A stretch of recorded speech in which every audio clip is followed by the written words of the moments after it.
নমস্কার, খবর শুনছেন M2 নিউজ চ্যানেল থেকে। জানাবো আজকের বিশেষ খবর। বাছাই করা খবরগুলো পেতে চ্যানেলটিতে সাবস্ক্রাইব করে পাশে থাকা বেল আইকনটি অল করে রাখুন। শুরুতেই হেডলাইন্স। গোপীবল্লভপুর 1 নম্বর। গোপীবল্লভপুরের নয়াবসানে পবিত্র ঈদ উৎসবে মাতলেন এলাকার মানুষজন। ফুলের তোড়া দিয়ে শুভেচ্ছা জানালেন থানার পুলিশ কর্মীরা। সাঁকরাইল রোহিণী এলাকায় ধান চাষের জমিতে তাণ্ডব চালালো 20টি দাঁতল হাতি। চাষিদের পাশে থাকার আশ্বাস কৃষি কর্মাধ্যক্ষের। ঝাড়গ্রাম শহরে পবিত্র ঈদের নামাজে সামিল হয়েছেন মুসলিম সম্প্রদায়ের মানুষেরা। মেতে উঠেছেন 8 থেকে 80 সকলে। ঝাড়গ্রাম মারসোল গ্রামে কীটনাশক বিষ পান করে মৃত্যু হল এক গৃহবধূর। গোপীবল্লভপুর 2 নম্বর। বালিপাল হাটচালা চকে বালিপাল বিরসা মুন্ডা মুন্ডারি সংস্থার উদ্যোগে বিরসা মুন্ডার মূর্তি উন্মোচন করলেন মন্ত্রী। বিনপুর 2 নম্বর। আগামী 2026-এর বিধানসভা নির্বাচনকে সামনে রেখে চাকাডোবাতে হলো তৃণমূলের আলোচনা সভা। উপস্থিত তৃণমূলের ব্লক সভাপতি। ঝাড়গ্রাম মহলফুল সংগ্রহ করতে গিয়ে কাঁথি গ্রামে হাতির হানায় মৃত্যু হল এক মহিলার। ক্ষতিপূরণের দাবি পরিবারের। নয়াগ্রামের খড়িকামাথানিতে বিজেপি ছেড়ে তৃণমূলে যোগদান শতাধিক কর্মীর। দলীয় পতাকা তুলে দিলেন বিধায়ক। এলপিজি থেকে ইউপিআই এপ্রিলের শুরুতেই বদলে যাচ্ছে কোন কোন নিয়ম। শেষ হচ্ছে মার্চ মাস। আগামী 1 এপ্রিল থেকে শুরু হচ্ছে নতুন অর্থবর্ষ। প্রতি মাসের মতো এই মাসেও কিন্তু একাধিক নিয়ম বদল আসছে। বিজেপির 4 বিধায়ক তৃণমূলে। মইপিতে বেআইনি মদ বিক্রির কারবার ঘিরে উত্তেজনা, আক্রান্ত পুলিশ, গাড়ি ঘিরে বিক্ষোভ। মুদি দোকানের আড়ালে বেআইনি মদ বিক্রির কারবার, আর এই ঘটনা ঘিরে রবিবার রাতে উত্তেজনা ছড়ালো দক্ষিণ 24 পরগনা জেলার মইপিঠে। দক্ষিণবঙ্গের একাধিক জেলায় ঝড় বৃষ্টির পূর্বাভাস। মেঘলা আকাশের জন্য কমবে না গরম। মায়ানমারে ভূমিকম্পে মৃতের সংখ্যা বেড়ে 2000। ছত্তিশগড়ে এনকাউন্টারে নিহত শীর্ষ মাও নেত্রী। মাথার দাম ছিল 25 লক্ষ। চলছে গুলির লড়াই। জম্মু ও কাশ্মীরে চলছে ঈদ পালন। আগ্রার তাজমহলে চলছে ঈদের নামাজ। হীরাপুর থানার ইসমাইল চাপাপাড়া এলাকায় আন্ডারগ্রাউন্ড ওয়াটার রিজার্ভারে কাজ করতে নেমে 2 শ্রমিকের মৃত্যু। চাঞ্চল্য। দ্বিতীয় পক্ষের স্ত্রীর টোপ। 70 কোটির লোভে লুট 5 আধা সেনার। অস্তিত্বহীন স্কুলের নথি দিয়ে 2 যুগ ধরে সরকারি চাকরি ধৃত। পুলিশকর্মীর বাড়িতে উদ্ধার নগদ 31 লক্ষ। চক্ষু চড়ক গাছ আদালতে। কমছে বিদ্যুতের চাহিদা। দেশে শিল্পোৎপাদনের হাল খারাপ। খোদ মন্ত্রকের পরিসংখ্যানের প্রশ্ন। উৎসবে মেতে দেশ। মন কি বাতে ঐক্য বজায় রাখার বার্তা প্রধানমন্ত্রীর। 5 বছরে 64 লক্ষ রেশন গ্রাহক বাদ। 6-এর ডাবল ইঞ্জিন রাজ্যে। কলকাতার সব বস্তির জমি ঠিকার আওতায় আনার ভাবনা পুরসভার। খবর দিনভরের শুরুতেই নজর রাখতে হচ্ছে আজ খুশির ঈদ আর রেড রোডে ঈদের নামাজ। রেড রোডে পৌঁছে গেলেন মুখ্যমন্ত্রী মমতা বন্দ্যোপাধ্যায়। সেখান থেকেই সম্প্রীতির বার্তা দেন তিনি এবং একই সঙ্গে কোনো রকম কোনো প্ররোচনায় পা না দেওয়ার বার্তা দিয়েছেন মুখ্যমন্ত্রী মমতা বন্দ্যোপাধ্যায়। সব ধর্ম একসঙ্গে উৎসব পালন, প্রাণ দিয়ে সব ধর্মকে রক্ষার বার্তা মমতার। আপনারা এতক্ষণ শুনলেন আজকে শিরোনাম। আসবো বিস্তারিত খবরে। ছত্তিশগড়ে এনকাউন্টারে নিহত শীর্ষ মাও নেত্রী। মাথার দাম ছিল 25 লক্ষ। চলছে গুলির লড়াই। ছত্তিশগড়ের বস্তার অঞ্চলে সোমবার নিরাপত্তা বাহিনী ও মাওবাদীদের সঙ্গে সংঘর্ষে নিহত এক মহিলা মাওবাদী। প্রাথমিকভাবে খবর, যার মাথার দাম ছিল 25 লক্ষ টাকা। দান্তেওয়াড়ার পুলিশ সুপার গৌরব রায় জানিয়েছেন, বস্তার অঞ্চলে অবস্থিত দান্তেওয়াড়া এবং বিজাপুর জেলার সীমান্তবর্তী একটি জঙ্গলে সকাল 9টার দিকে নিরাপত্তা বাহিনী এক অভিযানে বের হওয়ার পর সংঘর্ষ শুরু হয়।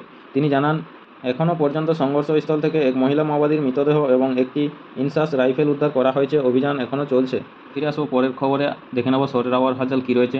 সকালের দিকে আংশিক মেঘলা আকাশ। কমবে গরম কি কলকাতার। চৈত্রের গরমে নাভিশ্বাস উঠেছে শহরে কলকাতার। চড়া রোদের চাঁদি ফাটার উপক্রম আমজনতার। তবে সোমবার সকালে কিছুটা স্বস্তি। গরম থাকলেও সকাল 10টার আগে পর্যন্ত শহরের আকাশ কোনো কোনো অংশে ছিল মেঘলা। তবে বেলা বাড়তেই রোদ চড়তে শুরু করেছে। আবহাওয়া দপ্তরের পূর্বাভাস মোতাবেক কলকাতায় আজ সোমবার সর্বোচ্চ ও সর্বনিম্ন তাপমাত্রা থাকতে পারে যথাক্রমে 35 ডিগ্রি ও 27 ডিগ্রি। গতকাল কলকাতায় সর্বোচ্চ তাপমাত্রা ছিল 35 ডিগ্রি ও সর্বনিম্ন তাপমাত্রা ছিল 27.2 ডিগ্রি। সর্বোচ্চ তাপমাত্রা প্রায় স্বাভাবিক থাকলেও গতকাল সর্বনিম্ন তাপমাত্রা ছিল স্বাভাবিকের তুলনায় 2.6 ডিগ্রি বেশি।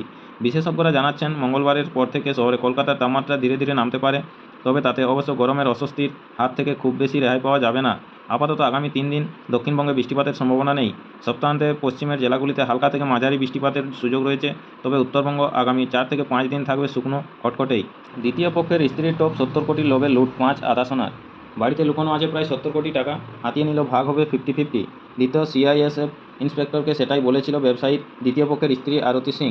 আর সেই বিপুল পরিমাণ টাকার লোভেই আয়কর হানার নামে তল্লাশির ছক কষে সিআইএসএফ। বাগুইআটি কাণ্ডের তদন্তে এমন ওই চাঞ্চল্যকর তথ্য জানতে পেরেছে পুলিশ। লুটের 70 কোটি টাকা যে সমান দুভাগ হবে, সে ব্যাপারে ব্যবসায়ীর দ্বিতীয় পক্ষের স্ত্রীর সঙ্গে সিআইএসএফ ইন্সপেক্টরের মৌখিক চুক্তিও হয়েছিল। 50-50 সমঝোতা, অর্থাৎ দুপক্ষের ঝুলিতেই ঢুকবে 35 কোটি টাকা করে। কিন্তু হানা দিয়ে শেষমেশ হতাশই হতে হয়েছে সিআইএসএফ জওয়ানদের। কারণ ব্যবসায়ীর বাড়ি থেকে মিলেছে মাত্র 3 লক্ষ টাকা। বাগুইআটির চিনার পার্কে প্রয়াত ব্যবসায়ী বিনোদ কুমার সিংয়ের বাড়ি। গত 18 মার্চ রাত 2টোর সময় কলিং বেল বাজিয়ে আচমকা বাড়িতে ঢোকে অপরিচিত 6 জন। আয়কর দপ্তর থেকে এসেছি বলে তারা তল্লাশি চালায়। পরদিন সকালে আয়কর দপ্তরে গিয়ে বিনোদবাবুর মেয়ে বিনীতা সিং জানতে পারেন দপ্তর থেকে কোনো তল্লাশি হয়নি। তারপরেই তিনি বাগুইআটি থানায় অভিযোগ দায়ের করেন। তার ভিত্তিতেই এক ইন্সপেক্টর সহ সিআইএসএফের 5 জনকে গ্রেপ্তার করা হয়েছে। সেই সঙ্গে গ্রেপ্তার হয়েছে বিনোদবাবুর দ্বিতীয় পক্ষের স্ত্রী আরতি সিং সহ আরও 3 জন। সিআইএসএফের সঙ্গে আরও একজন ব্যবসায়ীর বাড়িতে ঢুকেছিল, তাকে চিহ্নিত করার চেষ্টা চলছে। তদন্তে পুলিশ জানতে পেরেছে এক আত্মীয়ের মাধ্যমে আরতি সিং ফারাক্কার সিআইএসএফ ইন্সপেক্টরের সঙ্গে প্রথম যোগাযোগ করেন। তারপরে আয়কর দপ্তরের ভুয়ো হানার আড়ালে লুটের পরিকল্পনা। ইন্সপেক্টরকে আরতি সিং বলেছিলেন, বাড়ির বিভিন্ন জায়গা মিলিয়ে 60 থেকে 70 কোটি টাকা লুকোনো আছে, একমাত্র তল্লাশি করলেই সেই টাকা সব পাওয়া যাবে, তা না হলে ওই টাকা বের করা সম্ভব নয়। লুটের টাকার 50-50 ভাগের পাশাপাশি যা গয়না পাওয়া যাবে সেটাও দুভাগে বাটোয়ারার কথা ছিল। তাতে রাজি হয়ে ওই ফারাক্কার ইন্সপেক্টরই বাকি 4 জন সিআইএসএফ জওয়ানকে এই কাজে নামিয়েছিল। পুলিশ সূত্রে জানা গেছে, তল্লাশিতে বাড়ি থেকে 3 লক্ষ টাকার সঙ্গে বেশ কিছু সোনার গয়না লুট হয়েছিল। প্রয়াত ব্যবসায়ীর মায়ের 4 জোড়া সোনার দুল, 6টি সোনার চেন, 8টি সোনার আংটি, 6টি সোনার বালা এবং 3টি ছোট বক্সে থাকা কিছু ভাঙাচোরা গয়না। অথচ আরতি সিংয়ের গয়নাই হাতেই দেওয়া হয়নি। ব্যবসায়ীর মেয়ে বিনীতা সিং পুলিশকে জানিয়েছেন, তল্লাশি চালাতে আসা অভিযুক্তরা নগদ ও গয়নার সঙ্গে ব্যাংকের পাসবুক, চেকবুক এবং ফিক্সড ডিপোজিটের সার্টিফিকেটও নিয়ে গিয়েছে। পুলিশ জানিয়েছে, লুট করা সব জিনিসপত্রই উদ্ধার করা হবে। এদিকে ফের হিন্দু জাগরণের ডাক শুভেন্দু অধিকারী। হিন্দুদের একজোট হতে বললেন শুভেন্দু অধিকারী। নন্দীগ্রামের মঞ্চ থেকে হিন্দুদের উদ্দেশ্যে শুভেন্দু অধিকারীর বার্তা, জেগে উঠুন, এটা অস্তিত্ব রক্ষার লড়াই, এটা বাঁচার লড়াই। আমরা যদি সবাই ঐক্যবদ্ধভাবে প্রতিবাদ না করি, শুধু নন্দীগ্রাম থাকলে তো হবে না। কোথাবাড়ির ভাইও তো আমার ভাই, নওদার হিন্দু ভাইও তো আমার ভাই। এই বোধ আপনাদের জাগাতে হবে। আপনাদের সকলকেই বলা হচ্ছে, যারা নিয়মিত গুরুত্বপূর্ণ খবরগুলো শুনতে চান আমাদের চ্যানেলটি সাবস্ক্রাইব করে রাখুন। আসবো খবরে। উপেন্দ্র কিশোর বা চিত্তরঞ্জন 1876 থেকে বাংলার সব বিয়ে রেজিস্ট্রি এবার ডিজিটাল। কলকাতা 1885 সালের জুন মাস, বর্ষার প্রথম লগনসাই বিবাহ বন্ধনে আবদ্ধ হলেন উপেন্দ্র কিশোর রায়চৌধুরী, পাত্রী বিধুমুখী গঙ্গোপাধ্যায়।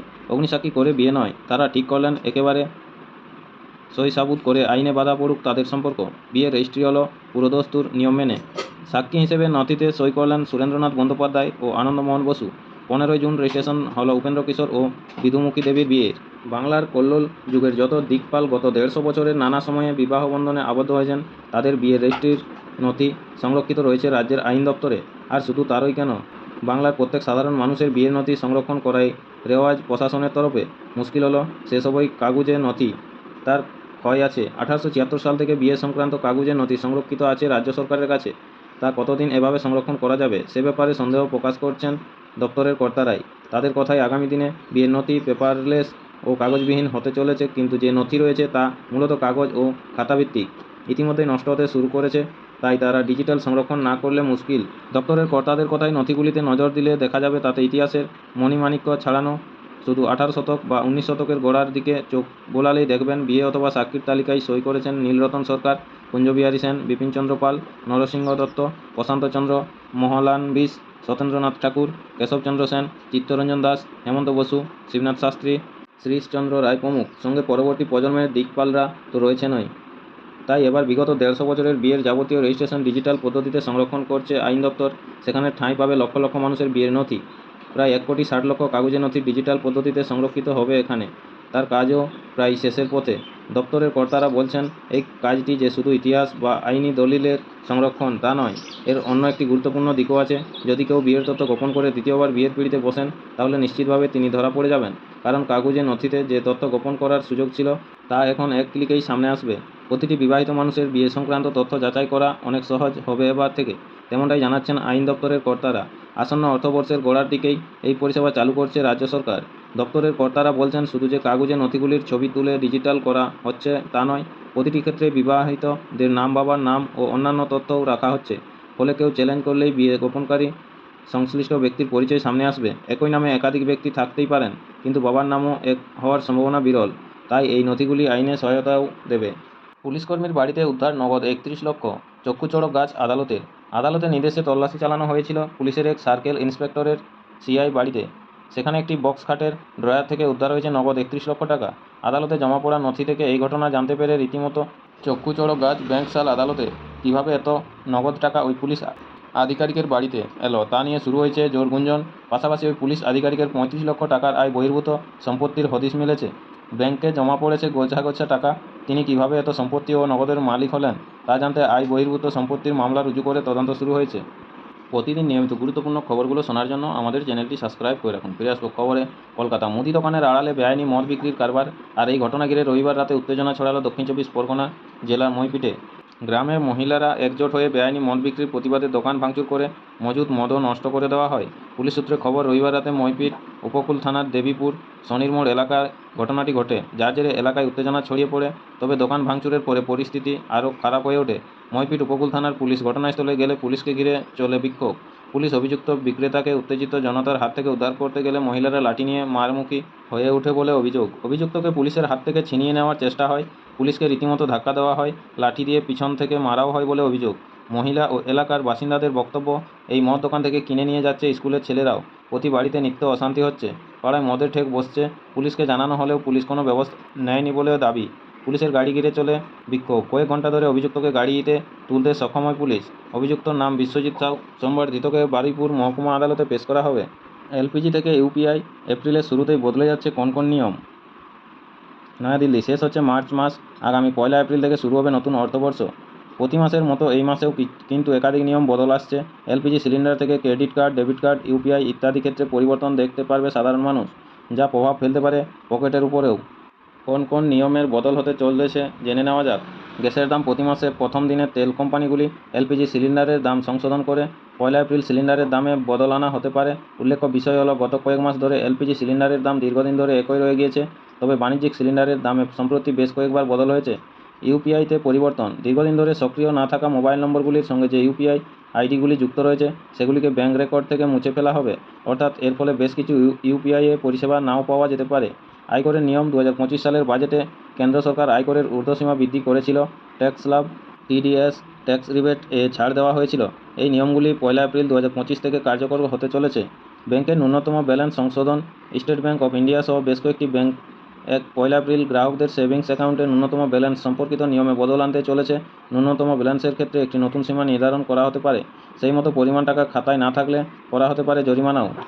নমস্কার, এখনকার স্থানীয় সংবাদটি এই পর্যন্তই। পরের সংবাদটি পেতে চ্যানেলটিতে সাবস্ক্রাইব করে পাশে থাকা বেল আইকনটি অল করে রাখুন। সবাই ভালো থাকুন, সুস্থ থাকুন। দেখা হচ্ছে পরের আপডেট খবরে। ধন্যবাদ।